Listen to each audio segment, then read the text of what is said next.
ایک مومن کے دل کی ہے صدا مسلم پرسن اللہ، نہ بدلا ہے نہ بدلے گا میرا مسلم پرسن اللہ۔ بسم اللہ الرحمن الرحیم وبہ نستعین والصلاة والسلام علی سید الانبیاء وخیر الرسل سیدنا محمد وعلیہ وعلی آلہ وصحبہ اجمعین، اما بعد۔ گزشتہ دنوں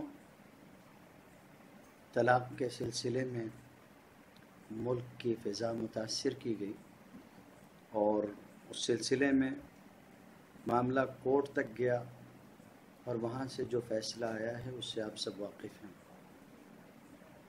آل انڈیا مسلم فیصلہ بورڈ نے اس سلسلے میں یہ طے کیا تھا کہ وہ مختلف مقامات پر طلاق سے متعلق بیداری کے لیے عوامی اجلاس کرے گا۔ چنانچہ صوبہ مہاراشٹر میں اس کا سلسلہ جاری ہے۔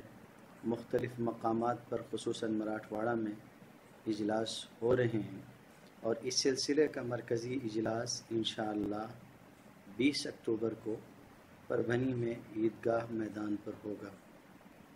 اس اجلاس کی صدارت جناب عبدالرشید انجینئر صاحب، جو کہ آل انڈیا مسلم فیصلہ بورڈ کے ایک رکن ہیں، وہ فرمائیں گے۔ اس اجلاس میں تمام ہی مکاتب فکر کے نمائندہ علماء کرام تشریف لا رہے ہیں، جن میں خاص طور سے چند نام قابل ذکر ہیں۔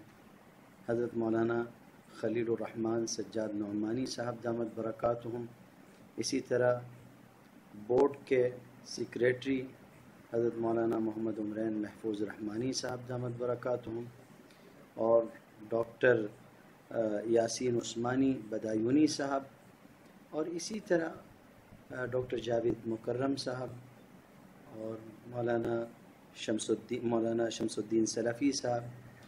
ہمارے اہل سنت والجماعت کے احباب کی طرف سے حضرت مولانا محمد رفیع الدین اشرفی صاحب اور مولانا جنید الرحمن صاحب قاسمی، حضرت مولانا محمد مشتاق صاحب فلاحی وغیرہ، یہ سارے حضرات مختلف مکاتب فکر کی طرف سے نمائندگی فرمائیں گے۔ اسی طرح علاقہ مراٹھواڑہ میں آل انڈیا مسلم فیصلہ بورڈ کے قدیم رکن حضرت مولانا محفوظ الرحمن صاحب فاروقی دامت برکاتہم بھی اس اجلاس کی زینت ہوں گے۔ آپ سبھی حضرات سے درخواست کی جاتی ہے کہ ان سارے پروگراموں میں جو آپ کے مختلف علاقوں میں ہو رہے ہیں، آپ ان سارے پروگراموں میں بھی شرکت کریں، اور خاص طور سے جو مرکزی اور اختتامی اجلاس ہے 20 اکتوبر کا، جو کہ عیدگاہ میدان پربھنی میں منعقد ہوگا، آپ سب حضرات اس میں اپنی ایمانی حرارت اور ایمانی حمیت کا ثبوت دیتے ہوئے کثیر تعداد میں شریک ہوں اور فرقہ پرستوں کے جو عزائم ہیں ان کو خاک میں ملا دیں اور اپنی دینی بیداری کا ثبوت دیں، اور اس کا بھی ثبوت دیں کہ آپ ساری چیزیں برداشت کر سکتے ہیں لیکن اپنے دین اور اپنی شریعت میں کسی قسم کی تبدیلی برداشت نہیں کر سکتے۔ امید ہے کہ آپ اس پر توجہ دیں گے۔ وآخر دعوانا الحمدللہ۔